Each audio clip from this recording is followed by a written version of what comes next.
एक आदमी ने स्पेस से पृथ्वी पर जंप लगाया तो क्या हुआ। दोस्तों, इस दुनिया में आपको कई तरह के लोग मिलेंगे, जिसमें कोई हजारों ऊंची मंजिल पर जाकर छलांग लगाता है तो कोई उसी जगह सेल्फी लेता है, तो कई गहरे समुद्र में गोते लगा रहा होगा। लेकिन इस तरह के रिकॉर्ड बनाने के चक्कर में इनमें से कुछ स्टंटमैन कुछ ऐसा कर देते हैं जो नामुमकिन लगता है। ऐसा ही नामुमकिन कारनामा 14 अक्टूबर 2012 को सामने आया था, जब एक स्काई डाइवर फेलिक्स बाउमगार्टनर रिकॉर्ड बनाने के चक्कर में अंतरिक्ष से ही छलांग लगा दी थी। फेलिक्स बाउमगार्टनर ने यह छलांग नॉर्मल सुरक्षा उपकरणों के साथ लगाई थी और ये किसी अनहोनी की स्थिति में उसकी जिंदगी को बचा पाने में भी सक्षम नहीं थे। फेलिक्स, जो कि एक स्काई डाइवर हैं और उन्हें ऊंची इमारतों और पहाड़ियों से जंप लगाना अच्छा लगता है, लेकिन 14 अक्टूबर को उन्होंने कुछ ऐसा कर दिखाया जिसने दुनिया के होश उड़ा दिए। उनके कारनामे को करने का नाम लेते ही हम जैसे लोग तो कांपना शुरू हो जाएंगे। फेलिक्स ने अंतरिक्ष से साउंड से भी तेज सुपरसोनिक गति से स्पेस जंप लगाते हुए स्पीड और हाइट के मामले में सारे स्काई डाइविंग के रिकॉर्ड तोड़कर अपना नाम इतिहास के पन्नों में दर्ज करा दिया। फेलिक्स की मुलाकात रेड बुल कंपनी से, जो कि अक्सर ऐसे ही स्टंट को अंजाम देती रहती है, और फेलिक्स का स्पेस से पृथ्वी पर कूदने वाला सफर भी यहीं से शुरू हुआ था। रेड बुल कंपनी ने इस उड़ान के लिए अपनी तरफ से सारी तैयारियां कर ली थी और फेलिक्स को इसके लिए जरूरी ट्रेनिंग भी दी गई थी, लेकिन 3 बार मौसमी और तकनीकी कारणवश स्टंट हो नहीं पाया। फिर फाइनली 14 अक्टूबर 2012 को स्टंट को अंजाम देने का समय आया और फेलिक्स को अंतरिक्ष तक पहुंचाने के लिए एक 8.45 मीटर व्यास या डायमीटर वाले 1315 किलोग्राम वाली एक विशेष कैप्सूल में बिठाया गया और इस कैप्सूल को एक 120 मीटर व्यास वाली और 212 मीटर एक विशाल गुब्बारे के नीचे लटका दिया गया। इस गुब्बारे में हीलियम गैस भरी गई थी, जिससे कि गुब्बारा अंतरिक्ष की तरफ जा सके। फेलिक्स ने अंतरिक्ष या फिर स्पेस से छलांग नहीं लगाई थी, बल्कि समतल मंडप से छलांग लगाई थी। समतल मंडप वही परत है जिसमें सुपरसोनिक विमान उड़ पाते हैं, जो कि साउंड वॉरियर को तोड़ पाने में भी सक्षम होते हैं। समताप मंडल को हम अंतरिक्ष नहीं कह सकते, क्योंकि अंतरिक्ष एक ऐसी जगह जहां हवा बिल्कुल नहीं होती और वहां किसी भी चीज का भार या वजन शून्य हो जाता है। लेकिन समताप मंडल में अंतरिक्ष जैसा निर्वात नहीं है। समताप मंडल में हवा तो पाई जाती है, लेकिन बहुत कम मात्रा में पाई जाती है।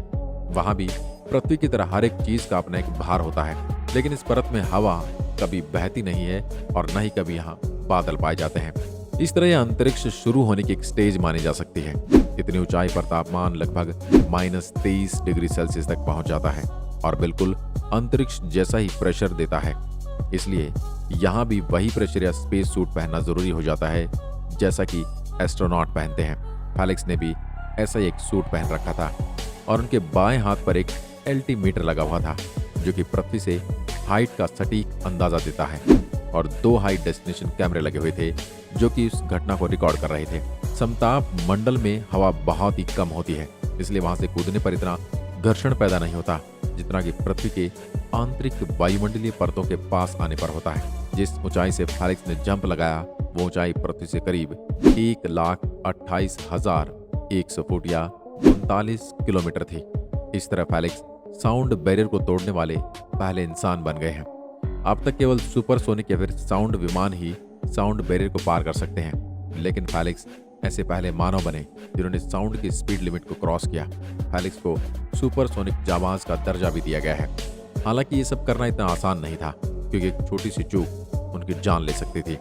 फेलिक्स कैप्सूल से कूदने के 40 सेकंड बाद ही पृथ्वी की ग्रेविटी फोर्स के कारण 1342.8 किलोमीटर प्रति घंटा की स्पीड प्राप्त कर चुके थे। इतनी बड़ी स्पीड पाने के बाद उनके सामने सबसे बड़ी चुनौती खुद को संतुलित करने की थी, क्योंकि अगर उनका बायां पैर साउंड की स्पीड के बराबर गति करता और दायां पैर थोड़ा कम स्पीड प्राप्त करता, तो वहां ऐसी तरंगे पैदा हो सकती थी कि फेलिक्स उनके अक्ष पर किसी पंखे की तरह घूमने लगते, और ऐसा होने पर फेलिक्स का पूरा शरीर एक लट्टू की तरह घूमने लगता। बहुत जल्द उनका दिमाग संतुलन खो देता और वो बेहोश हो जाते, या फिर उनके शरीर का सारा खून सर में जमा हो जाता, जिससे उनकी मौत भी हो सकती थी।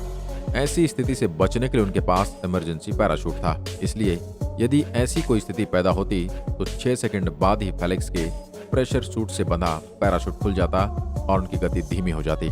लेकिन अगर अब भी उनका शरीर घूमना बंद नहीं करता तो बड़ी समस्या सामने आ सकती थी कि उनका शरीर घूमने की वजह से पैराशूट की डोरियों में उलझने लगता और वो तेज गति से जाते हुए जमीन से टकराते। इतने रिस्क के बावजूद फेलिक्स ने कैप्सूल से जंप किया और 40 सेकंड के बाद 1342 किलोमीटर प्रति घंटा की स्पीड हासिल की। नीचे आते समय उन्हें फ्लैट स्पिनिंग का सामना भी करना पड़ा, लेकिन उन्हें खुद को पूरी तरह से संभाला और अपने आप पर नियंत्रण करके खुद को ऐसी स्थिति से बचा लिया और फाइनली उन्होंने पैराशूट की मदद से मैक्सिको डेजर्ट के पास सफल लैंडिंग की। फेलिक्स ने 39 किलोमीटर की ऊंचाई से छलांग लगाकर एक रिकॉर्ड बना लिया। आज की वीडियो में बस इतना ही। धन्यवाद।